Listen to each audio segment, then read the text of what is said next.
Leak sang krudo sa isa ka bubon sa barangay Compania Central Molo, indihalin sa mga gasoline station sunod sa Iloilo City Environments and Natural Resources Office. Mga hindi rehistrado nga shop nga nagastock sang dako nga volume sang diesel. Ginausisa na.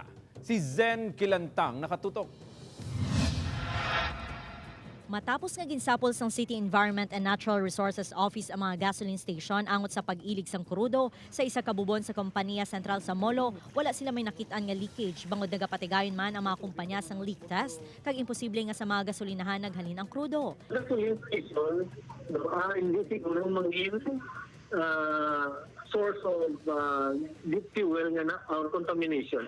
Because ang nature sang iya because ang nature sang pag-store nila sang diesel, no, underground ina kasi kung may leak ina baliskad ang tubig yan mong nasulod sa buslot, wala iya gagwa. Ginabanta kapin 5 ka litro kada adlaw ang nagagwa nga krudo sa bubon. Ginalantaw sa karon sang senro nga posible halin sa langi sa mga residente nga nagatago sang krudo malapit sa lugar. Rason nga pag-ausisaon sang ahensyang pumuluyo sa palibot agud mahibaluan kung sa diin naghalin ang krudo. May mga ginatanaw man kami balasang mga shop na wala iya bala marerehistro, no?